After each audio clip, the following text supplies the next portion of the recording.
Hello, everyone. I'm Mark Plotkin, Dr. Mark Plotkin of the Amazon Conservation Team. You can find our organizational website at www.amazonteam.org. I'm an ethnobotanist by training. That's a scientist who works with indigenous colleagues to study and sometimes document the use of medicinal and other plants. The Amazon Conservation Team has been described as the greatest rainforest conservation organization most people have never heard of. We have, over the course of our 26-year history, partnered with over 100 different indigenous groups to map and improve management over 90 million acres of ancestral rainforests. And that's just part of what we do. We have a major focus on empowering indigenous women. We created the first and longest running Indigenous Park Ranger program, the Shaman's Apprentice program, and lots of other cool stuff. And I'll be talking about some of that this evening. This is a special holiday broadcast brought to you by the Plants of the Gods podcast, of which I'm the host. Plants of the Gods focuses on medicinal and hallucinogenic plants and fungi. And the idea is to present these life-changing plants and fungi in a broader context, not just in terms of the hallucinogenic, entheogenic aspects, but also from the creation of religion to the impact of human culture. In fact, there's a very popular theory called the stoned ape theory, created by the late Terence McKenna, where he said it was when our ancestors discovered magic mushrooms that human consciousness began. And that's been commemorated in a new coffee cup by Jim Fagora. This is my Hanukkah present for all you fellow psychonauts. And they also honored my mentor, Richard Schultes. Jim Fagora, Figora, has created these and some other wonderful cups to essentially honor the role of these mind-altering substances in our culture and our species, and even our pre-species in terms of the stoned ape theory. I always have to pair this with the drunken monkey hypothesis, which said that our ancestors came out of the trees, ate the ripest fruits on the ground, and many of those ripe fruits were fermented, and that led to an altered state because of the alcohol. And so the creation of human culture and human consciousness was not due to magic mushrooms, it was due to alcohol. And the reason I mention this is because in the Plants of the Gods podcast, we have a whole episode on the ethnobotany of wine. So again, we're trying to frame how these plants have impacted, are impacting, and how these plants and fungi will impact us in the future, which brings us to the Amazon. As I said, I'm an ethnobotanist. I've been working in and on the Amazon for the better part of 4 decades, studying and learning from these tribal shamans. My mentor, Richard Evans Schultes, the so-called father of ethnobotany, often said to me, we may have PhDs, but these indigenous peoples know a lot more about this stuff than we do. And the more I study this, the more I find it to be true.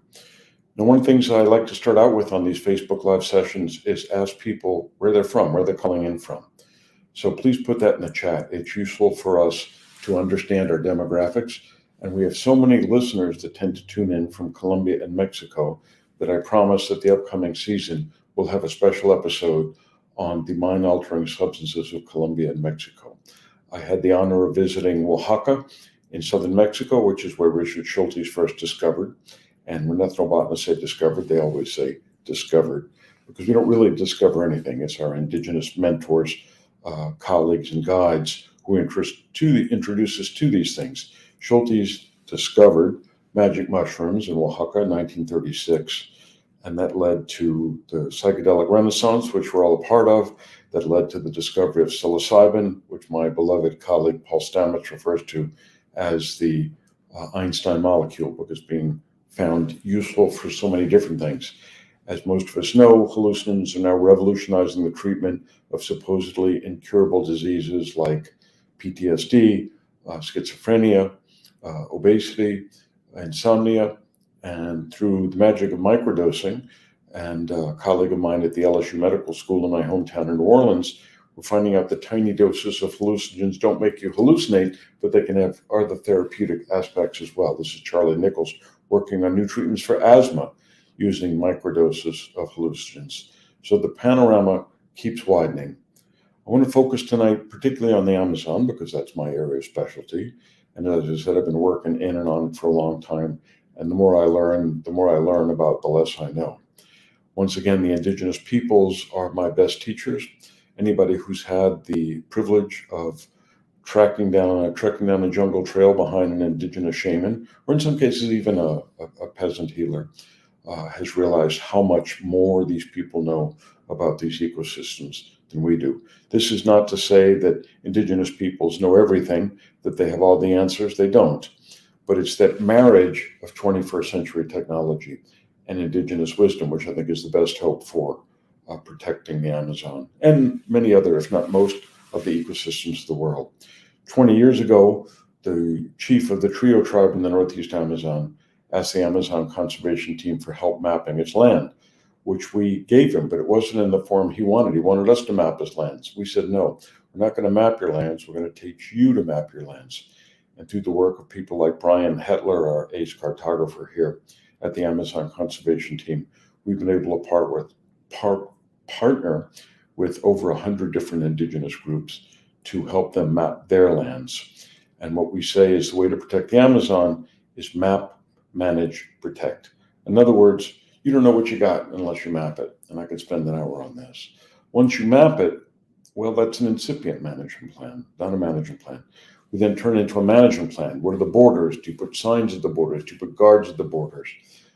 Next, you got to protect it. Once you know what the borders are, you need park guards. You need indigenous rangers. This is pioneered by our Northeast Amazon program under the guidance of Minu Parahu, a local Surinamer. I love this picture dearly because as an ethnobotanist, I've been studying the indigenous peoples of the Amazon for a very long time, but there are many other people living there. We know that there's 30 million people living in the Amazon. Indigenous peoples are one component. This is perhaps in some ways the most surprising and intriguing component. All the people in the top of the picture, those African-American women, are Maroons. Maroons are descendants of slaves who were brought to the Northeast Amazon hundreds of years ago. They got off the slave ship and said, hey, this is Equatorial Rainforest. We'll see you white boys later. And they ran off into the jungle.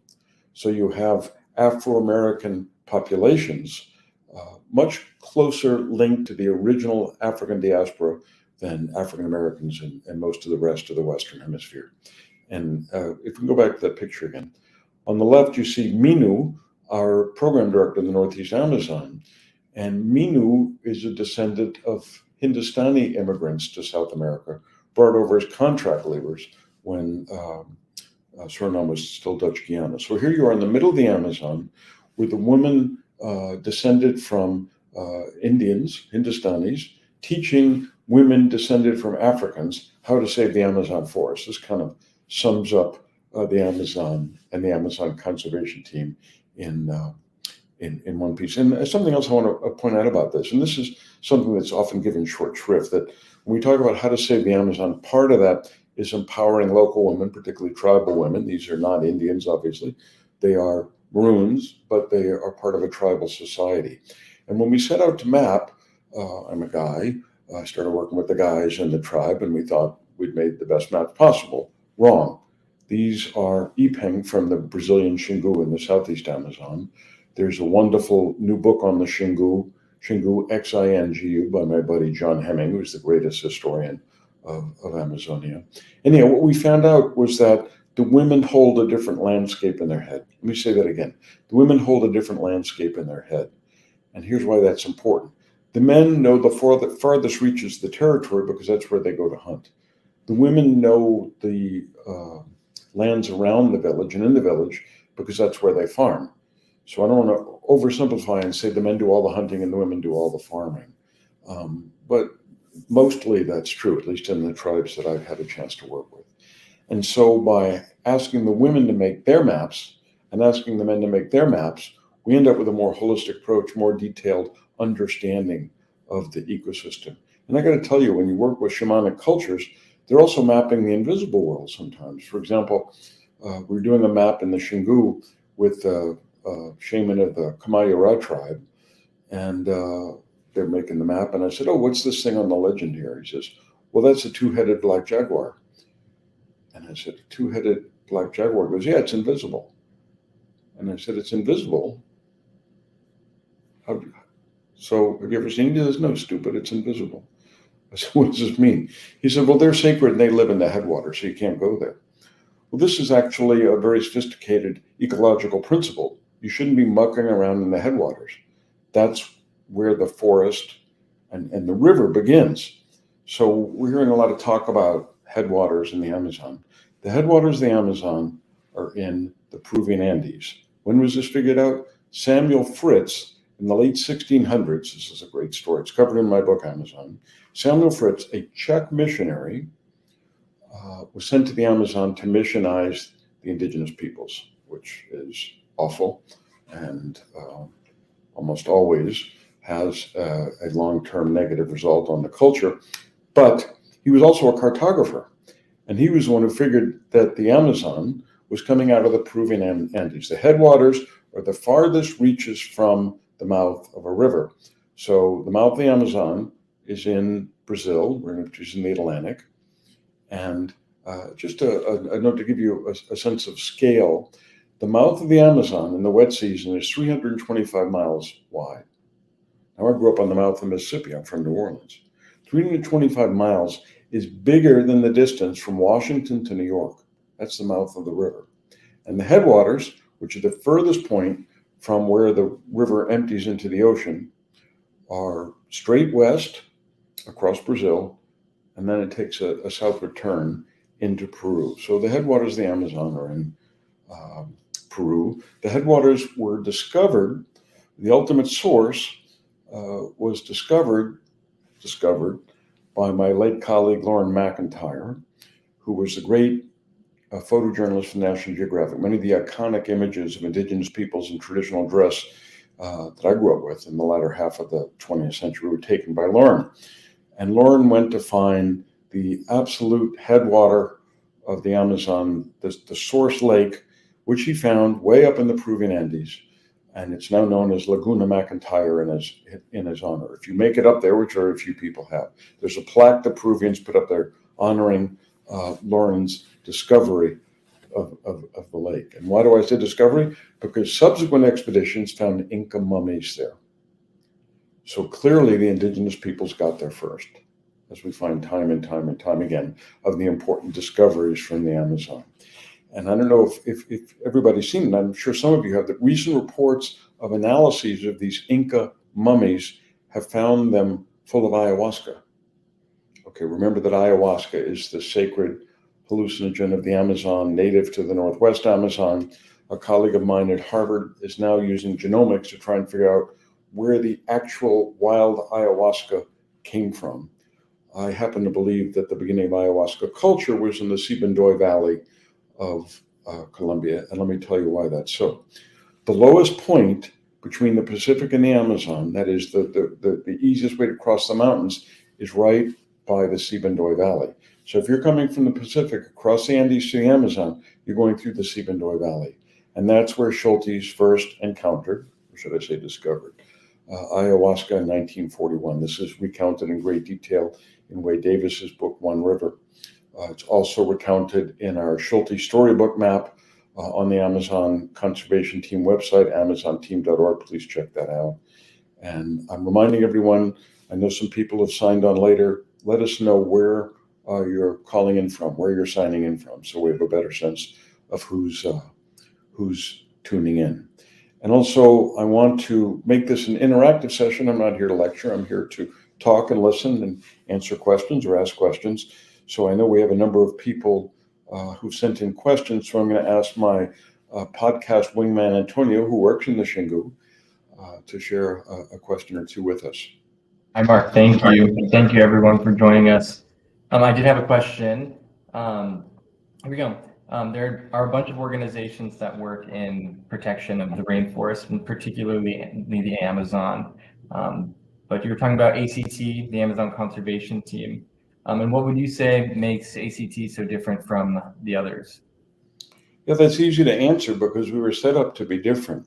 When my partner Liliana and I looked at the map of the Amazon 30 years ago, we could see that 25% of the Amazon was in national parks and protected areas, and 25% was indigenous territories.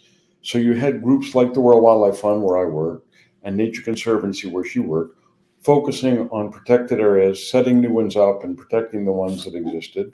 But nobody was partnering with the indigenous peoples to help empower them using tools like mapping and GPSs.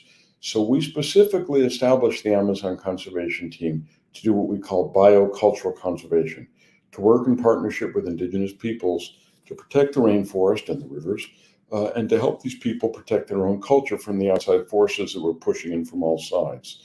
So our unique niche was that we do this biocultural conservation on indigenous territories with indigenous peoples, but only when we're invited to do so. Now, other organizations are trying to do this. It's not easy, but the more the merrier. It's not like, okay, these are our indigenous peoples and you can't work with them. That's nonsense. These people need a lot of help. But I will say that that's our core competence, and that's why I think we do it as well as anybody. Actually, we do it better than everybody, but that's my personal subjective opinion. Other questions, Antonio? Hi, Mark. Yeah. Another question that we have is, how have the recent elections of pro-environmental or environmentalist candidates impacted the work that organizations like ACT or other conservation and indigenous partnering organizations are doing? When I got started in this field in the early 80s, Save the Amazon was a battle cry. Who was against the rainforest, right? It was a real call to the ramparts. However, for a variety of reasons, the rainforest drifted out of the headlines. And many of us in the field, not just at ACT, but other organizations, World Wildlife Fund, Nature Conservancy, Conservation National, wondering, how can we get the Amazon back in the headlines? Well, the answer came in 2019 with the Amazon fires, which wasn't the way that we wanted to get back in the headlines. But these terrible fires, really in the tens of thousands, focused global attention on Amazonia and brought attention that was warranted and needed, but at a terrible cost. Then you had COVID sweep through, which did a terrible number on forest people, particularly indigenous peoples. One estimate was that the mortality rate amongst indigenous peoples in Amazonia was twice that of urban dwellers. So that we see that, more people paying attention to the Amazon, and in the age of climate change. As I often say, the battle against climate change can't be won in the Amazon, but can sure be lost. If it all goes up in smoke, it doesn't matter what we do to protect the wetlands in my native Louisiana, we're screwed. And so the good news coming out of the Amazon are the elections in Brazil and Colombia. President Lula of Brazil has made a lot of speeches about the value of the Amazon, protecting the Amazon, and much less covered has been that of the new president of Colombia, President Petro, who's done the same thing. And this is a very important, essentially a misunderstanding in the general public. People equate the Amazon with Brazil. Brazil is 66% of the Amazon, but Colombia has as much diversity. And I'm not going to go way into this, but you have a lot more mountains, you're closer to the Andes. So that creates hyper diversity. And it's not like, well, we should protect Brazil, not Colombia. We should do both. But these are two good news stories that I think are not getting enough coverage, because there's so much doom and gloom in the environmental world, the environmental media, climate change, pollution, things like that. Much of that now being attacked, hopefully effectively, by the Biden administration, which has been more good news. And whether you like Biden or not, and I do, he's made several impassioned speeches about the importance of Amazonia, which again has been overlooked by the media. They seem much more interested in his kid's laptop. But there are reasons for hope. And I'm often asked, well, looking at the Amazon, and is the glass half full or half empty? And the answer is any glass that's half full is half empty. We have more attention being focused on conservation in Amazonia than has been the case in decades. At the same time, we see the destruction, particularly in the last few years, has been faster than ever before. So clearly we're burning the candle at both ends. Now, I want to do a little preview of the upcoming season of Plants to Gods, and then I'll answer some more questions. We've done 3 seasons. We're pushing towards 500,000 downloads. That's very popular. It's a very high number for a very low-tech broadcast. And I hope that people who like it will recommend it to their friends, give us a high rating, and recommend it to others. And go back and listen to the episodes you haven't heard. For example, one of the most popular episodes, which I don't understand in a podcast based on hallucinogens of the Amazon, is about absinthe. People love that episode. So if you haven't listened to it, tune in. Now, coming up in the next season is going to be an interview with Brian Muraresku, the guy who wrote The Immortality Key, about how the basis of Greek civilization is in part due to hallucinogens. That's covered in the Ergot episode. And the origins of many of the world's so-called major religions can be traced back to hallucinogens. We're going to have a major focus, probably a 2-part episode on tobacco, which, as most of you know, is sacred to Amerindian societies, from the boreal forests of Canada all the way down to the groups that once inhabited Tierra del Fuego in the Southern Cone. I also want to do a 2-part episode on beer, which is surprisingly important in the evolution of human culture. There are those who say that we invented bread to make beer, not the other way around. And so, in a sense, the creation of agriculture, the invention of agriculture, had more to do with catching a buzz from beer than it did with, bread, which is the way I was taught when I was a kid. So, Antonio, you have another question for me before we get a little bit more into some of these Amazon statistics? Yeah, we do. We had one from someone commenting on Facebook asking, what is the greatest need today of indigenous people of Amazonia? Yeah, there we go. From Jay, who you can see it on the screen. That is an excellent question. Thank you, Dr. Aronowitz. And that is that any difficult question or challenge has an answer which is both simple and wrong. That's a Surinamese saying that I love dearly. And it's a mistake to think that the question is just about money. I've had this argument with colleagues. Well, we need to get all the money in the hands of the indigenous people ASAP. You got to understand that in a place like Mexico, you have indigenous peoples with law degrees, medical degrees, PhDs, and that's all to the good. And in Amazonia, particularly in Northwest Amazon, you have indigenous peoples who make fire by rubbing 2 sticks together. And that's not a condescending remark. I can't do that. These people know the forest far better than I do. But this idea that just money is the issue, and let's just give all these guys a bunch of money, or just give them a bunch of technology, and the problem will be solved, it's not that easy. It depends on what the needs are. In some cases, for example, in the Amazon Conservation Team Northwest Amazon program, we've had a major initiative under the leadership of Carolina Hill, our director, to let the indigenous peoples know what their rights are under the Constitution. In other words, they were entitled to stuff that they didn't know because either they were pre-literate or they didn't speak Spanish. So, empowerment is probably the simplest way I could put it. In some cases, it's giving them GPSs so they can map their lands. In some cases, it's walkie-talkies so they can find out where the gold miners are getting in. But the idea that, one size fits all, it's as ridiculous as the idea is when people say to me, what plant do shamans use to cure this? There's probably 400 tribes in Amazonia, 400 indigenous groups. And even within a tribe, even within a village, 2 shamans may not use the same plant for the same illness. And if they do, they don't agree on the dosage. And if they do agree on the dosage, they don't agree on how many days you take the plant stuff for. So what we need to be is flexible and reactive to figuring out what they say they need, what we may also think they need, and working with that. And that's why the fact that we've worked so long and so well and so deeply with these cultures means that we're in an excellent position to help them figure out what they need and help them get it. For example, the paramount chief of the trios on the Suriname Brazil border, where I worked with for over 3 decades, he passed away just a year ago. There's a dedication to him in our annual report. Whenever I'd get there, we'd have a crew to a palaver, say, okay, chief, catching up, how's the family? What do you guys need?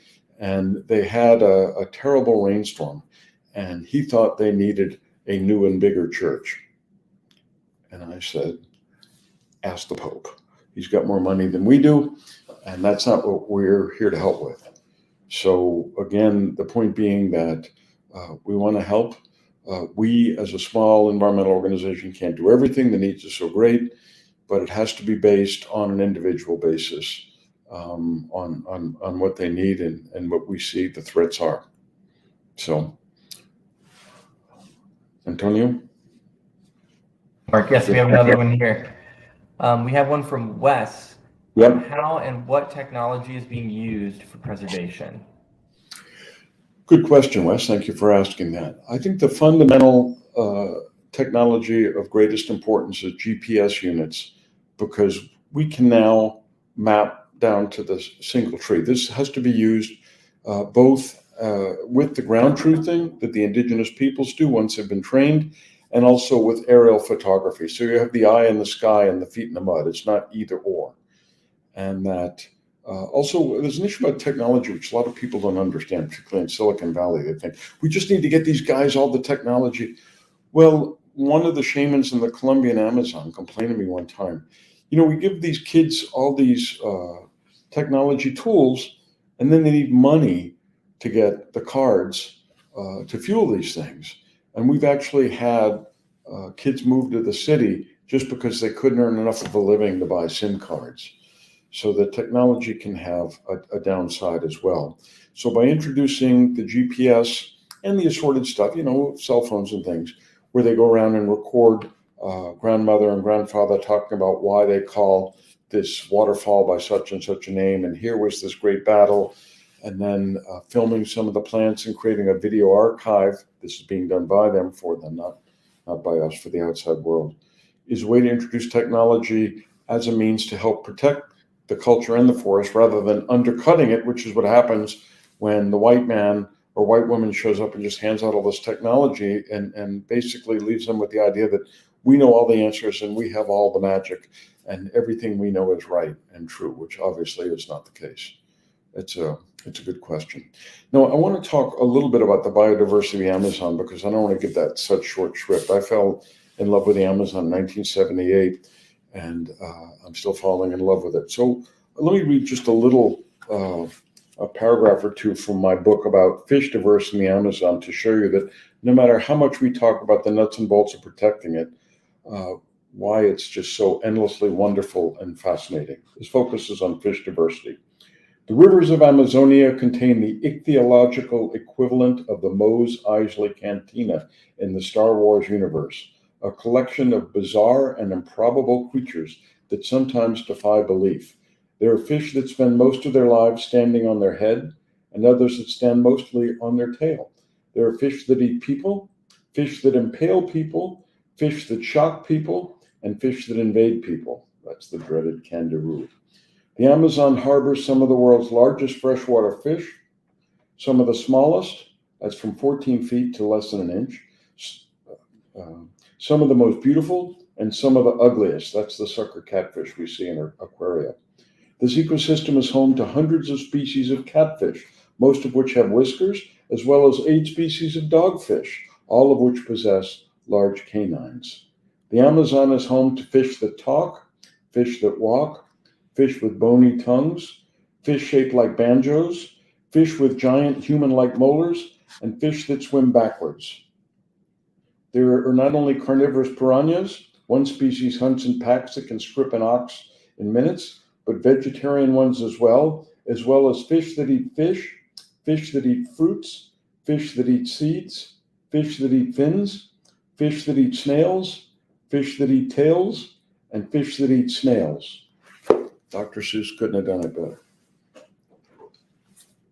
Other questions, Antonio? Yeah, here we go. Another question that we got was, what, if any, impact does the psychedelic renaissance have on rainforest conservation? Good question. So we're living in the psychedelic renaissance. That's the rebirth and interest in these mind-altering plants and fungi. Some trace this to Aldous Huxley's publication of Brave New World in the 50s. Some trace this to Richard Schulte's discovery of psilocybin and magic mushrooms in Oaxaca in 1936. But what's clear is that this is giving new impetus to the interest in natural products. This is creating new understanding of the value of shamanic wisdom. And this is teaching us once again that biodiversity still holds secrets, that Mother Nature still has secrets up her sleeve or in her medicine chest that we are beginning to understand. Part of my frustration is when people say, well, we have the internet or we have the mass spectrometer. So who needs new medicines from nature? Who needs new medicine from the rainforest? And the answer is, we do. Western medicine is the most sophisticated system of healing ever devised, but where's the cure for pancreatic cancer? Where's the cure for insomnia? Where's the cure for alcoholism? Some of these cures are in the rainforest today, or other parts of the natural world. I think the coral reefs are going to prove to be almost as important. Mother Nature's been creating weird and wonderful chemicals for 3 billion years. Certainly there's still stuff out there that we haven't found. And the same is true of hallucinogens. There was a foundational conference in San Francisco, 1967. This is the Summer of Love, organized by Richard Schultes, organized by Albert Hofmann, the inventor of LSD, called the Ethnopharmacologic Search for New Psychedelic Drugs, ESPD. And they talked about all the known hallucinogens and what the potential was. Well, my pal Dennis McKenna decided 50 years later, which was 5 years ago, that this needed to be revisited. And it was phenomenal how many new things had come to light since then. Not only new stuff like hallucinogenic frogs, which we now know exist in the Amazon and in the Sonoran Desert, but work by my friend Shaheen, who has traced the origin of Zoroastrianism, the original religion of Iran, of Persia, to some of these same alkaloids. So we're still learning about the past, and we're still learning about the future. So yes, there's other new stuff out there. How do I know? I'm extrapolating. The past predicts the future. If the greatest minds in science 55 years ago hadn't figured out everything that was out there, because there were still indigenous peoples that hadn't been asked, because there were still stuff that hadn't been explored, there's more out there for sure.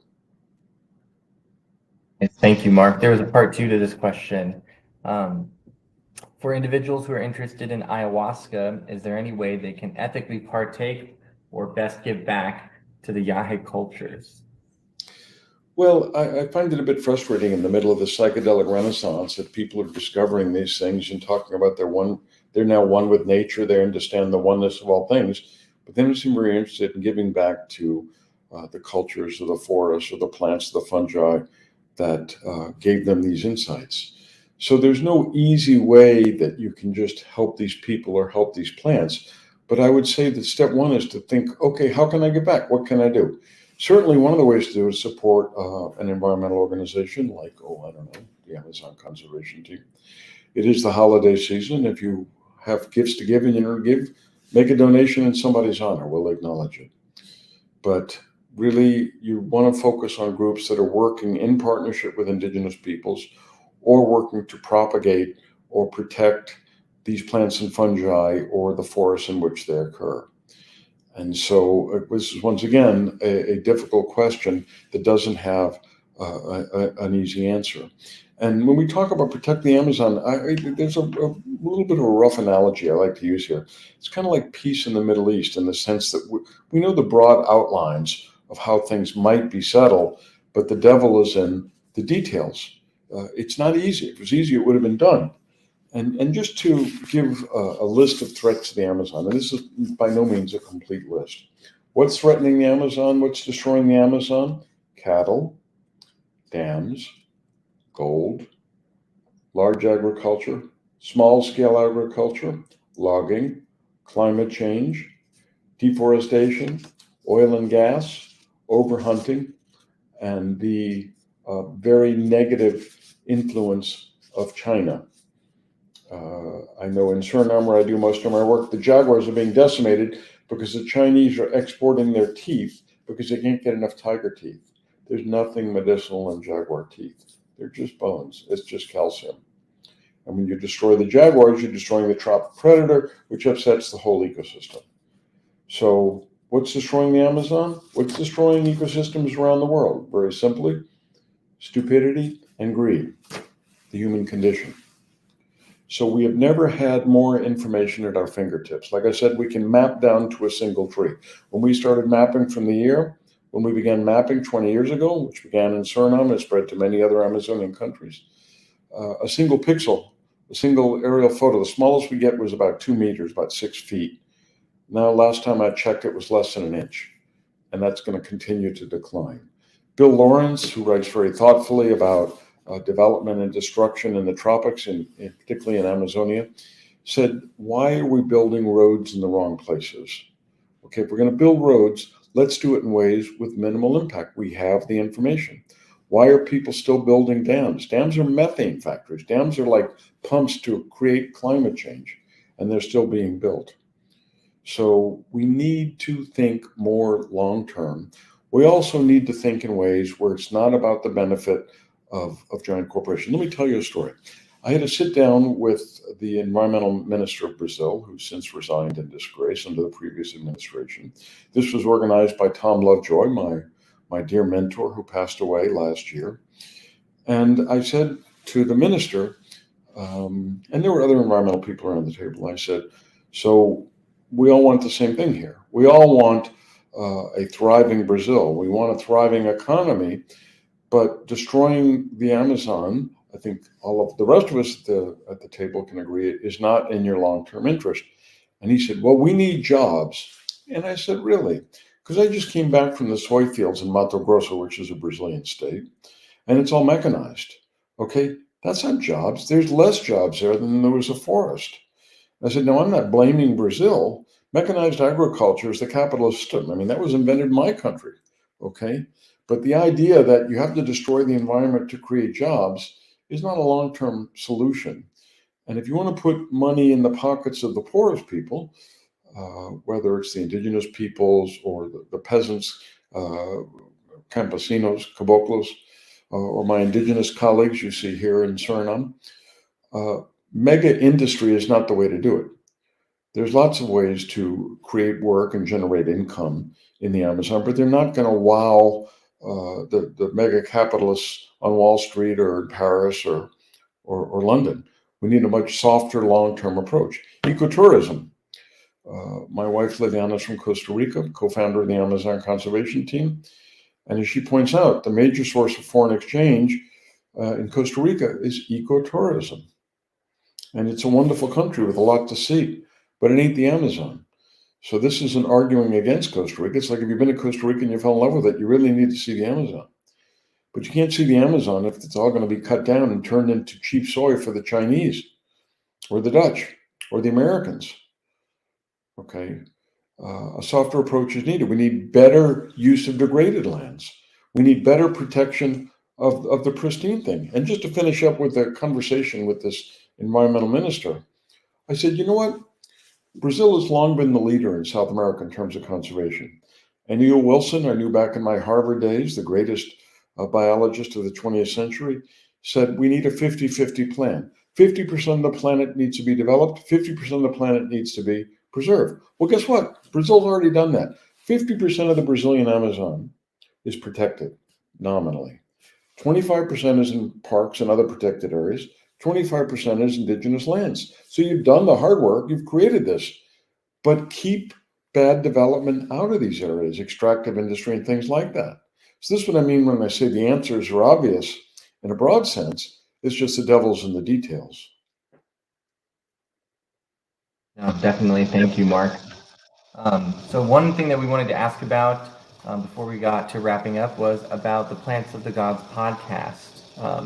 So we're nearing, the Plants of the Gods podcast is nearing 500,000 downloads and listeners. And we really just wanted to ask what you thought was the key to the popularity or the success so far. Well, to give that some thought, I think clearly the topic itself lends itself to broad interest, mind altering substances, hallucinogens, shamans, things like that. But what I've tried to do, what we at the Amazon Conservation have tried to do differently, is make sure that everything is based scientifically, it's historically accurate, and painted into a bigger, broader context.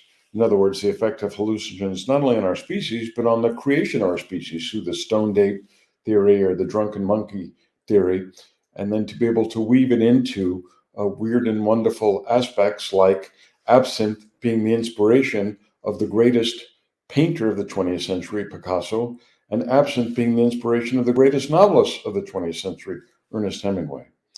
So I guess the aim here is to try and untelescope this understanding of these compounds that continue to have such a great impact on us.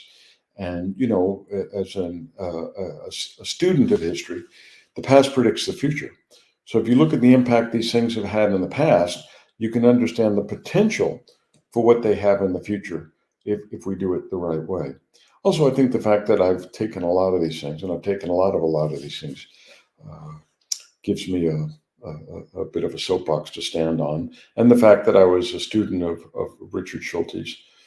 So I really learned from the master, or the masters, because I've been working with these shamans for so long. So it might be a little longer answer than you asked for. But that's what my assessment of why things, and we've also been turbocharged by people like my friend Tim Ferriss, who's really helped spread our word and actually run some of our stuff like plants of the apes, which showed how animals are using medicinal plants, how animals are using hallucinogenic plants, and a shout out to my friend Chris Killam, the medicine hunter, who also has been in there chugging away to bring this to a broader audience in terms of the potential that's out there. It's a mistake to think that we've got everything from nature. It's a mistake to think we've got everything from the Amazon. But going back to this question of giving back, and this gets to the root of ethnobotany in this age of decolonialization. Gracias, Guillermo, llamando de Puebla, Mexico, right next door to Oaxaca.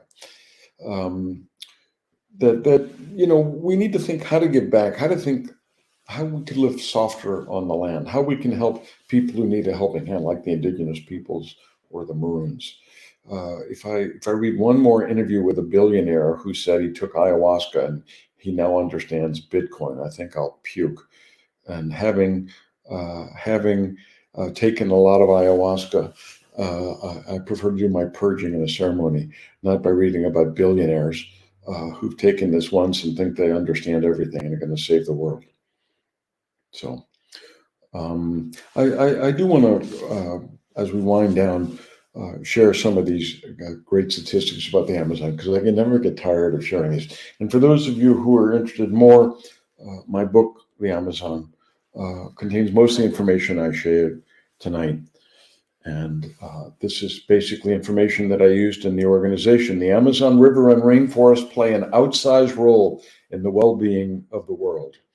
And by that, I mean that these plants and animals benefit local, regional, national, and even international populations as well.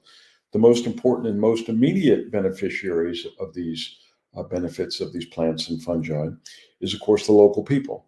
That's primarily the indigenous peoples. Here you see me with a shaman of the Wara, which is a tribe that Antonio works with in the Xingu in the southeast Amazon.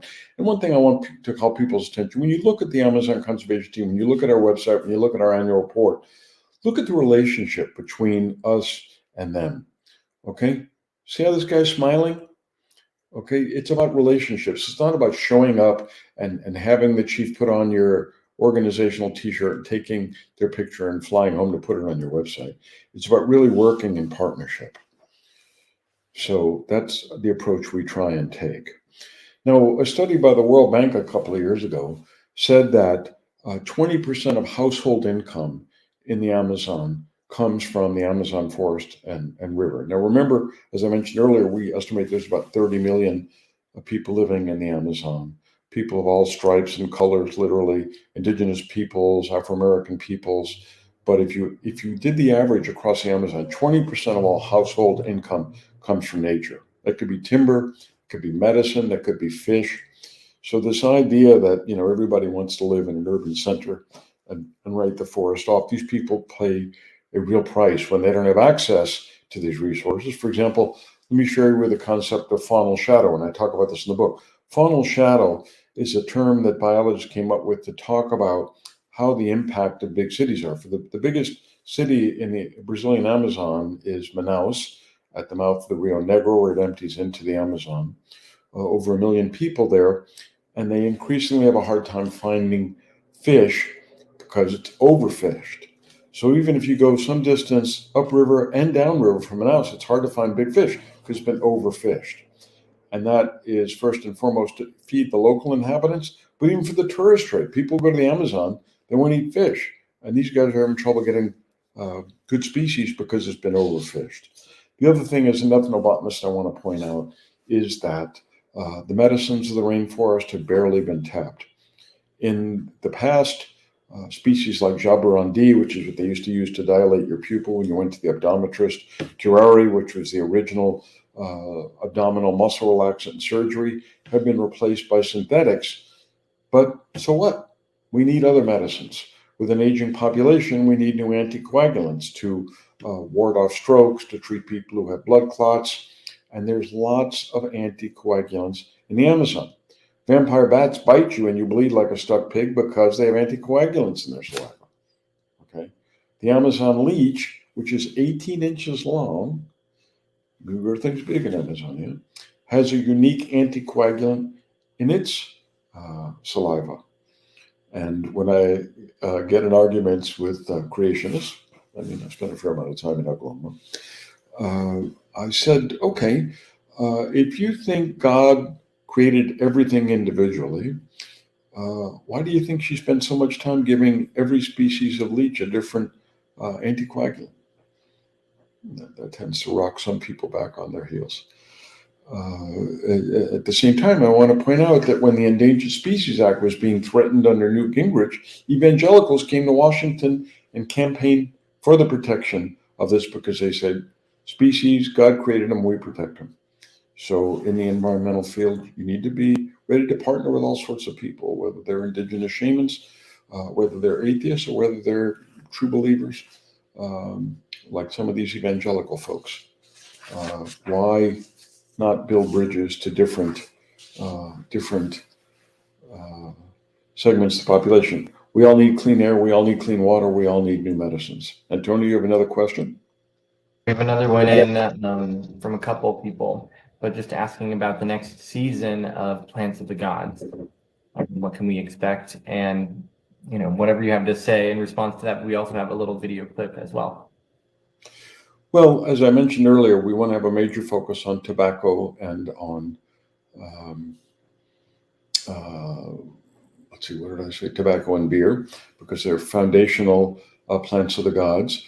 I also am going to leave space open. What I really, really, really want to do is get some of the voices of the shamans shared with some of our listeners. That's been impossible to do during COVID, but now that the Amazon is opening up, that's a short-term goal which might only be met in the medium term. I also want to continue to have a very few guests, but very special guests. So I'm going to have Brian Murarescu of the Immortality Key, who talks about the foundations of Western society through a hallucinogenic perspective. There's a couple other folks out there I'd like to get. We got incredible response to the Paul Stamets interview. If you haven't listened to that, wow. I've been following Stamets for decades. And when I sat down with him, I said, my job is to get you to tell stories that you don't tell in most interviews about magic mushrooms and its impact on your life and human well-being. So people of that ilk, I'd like to get Michael Pollan on the podcast at some point. He's a bit of a moving target. And again, indigenous leaders. I also have reached out to Juliana Furci, the leading mycologist of Chile, who has incredible stories about fungal diversity and its impact on human society and human economies. So she is going to be happening in the near future. Thank you. Okay. Guys, do we want to show the trailer? There we go.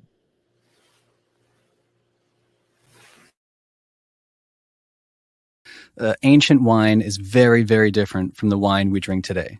In fact, a common word used in ancient Greek, the language that was used to draft the Gospels, the language that was used by St. Paul, the greatest missionary Christianity ever knew when he was preaching and converting to this Hellenic universe around the Mediterranean, writing letters in Greek to Greek speakers. The word they use for wine is pharmakos, right? So the word they use is drug. So wine was routinely referred to as a drug from like the time of Homer to the fall of the Roman Empire. So over 1,000 years go by. And of course, there's a word for wine, oinos, and you see that in the New Testament. But this word pharmakos pops up as a ritual formula again and again. And the reason that is because wine at the time, and you see this in the ancient literature, it's described as, unusually intoxicating, seriously mind-altering, occasionally hallucinogenic, that's true, and potentially lethal, okay? So very, very different wine from the wine of today.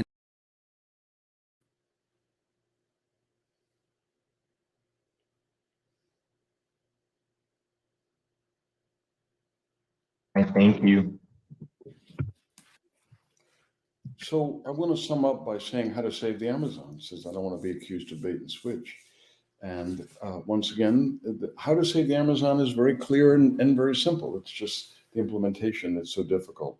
The backbone of Amazonian conservation is protected areas. The good news is you have enormous protected areas in the Amazon. Chiribiquete in Colombia, that we've been involved with the expansion of, Tumucumaque in Brazil, right on the Suriname border, are bigger than the country of Belgium. The challenge is that these big areas were set up because they were so remote and there was no threat, nobody wanted them, which makes them hard to protect and monitor. So as the outside world moves into these really remote areas, these areas are increasingly under threat. We have to focus on the economics of conservation. We have to make sure that local people are benefiting from conservation, that conservation is seen as an economic opportunity, like setting up ecotourism program, rather than an economic sacrifice. We have to make sure that people, indigenous peoples, peasant people, other people have title to their lands. If you don't have land title, it makes it hard to hold on to it and decreases your incentive to manage for the long term.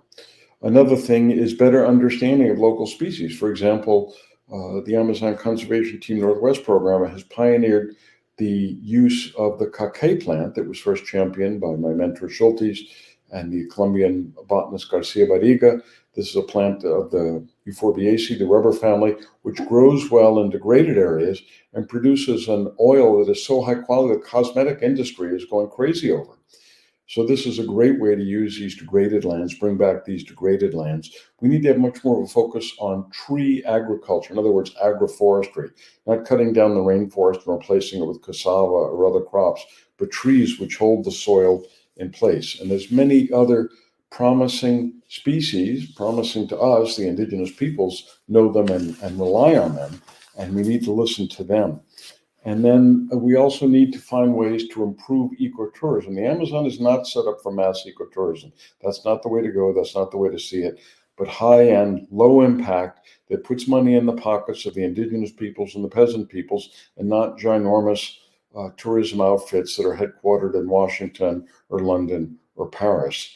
So these things are very straightforward, but they just haven't been given the attention they merit. There's also novel financial mechanisms like payment for ecosystem services, RED. I deal with these more in the book. I don't want to get into these given the limits on time. We also need more accurate economic analysis where it looks like it's economically viable to set up a dam, whereas every major dam project in the Amazon that I know of silted up before it was supposed to, never returned the money that it was supposed to, resulted in displacement of indigenous peoples, Maroons in Suriname, Indians in Brazil, and we pay for this type of stupidity and bad planning. All of us have a stake in the future and protection and conservation of the Amazon, whether it's climate change, whether it's new medicines from nature, whether it's our spiritual and ethical well-being. As the shamans say, it's all connected. And when nature is destroyed, it damages us as well. So I want to thank everybody for tuning in. If you haven't done so in the chat, please put in where you're dialing in from. And we're open to requests or suggestions for other episodes of Plants of the Gods. Please recommend the podcast to others. Give us a good rating. And let's all move forward for a positive new year and a safe holiday. Unlike the past couple of years, there's a lot of reasons for hope that didn't exist just 2 or 3 years ago. So let's not get burned out and disenchanted and disheartened by all the bad things, which are very real and do go on in the world. And let's seize on that hope as reasons for inspiration and for doing the right thing across the world. Because in an ethical sense, it benefits everybody. And in a selfish sense, it benefits us as well. So I wish everyone a Merry Christmas, a Happy Hanukkah, a Happy Kwanzaa.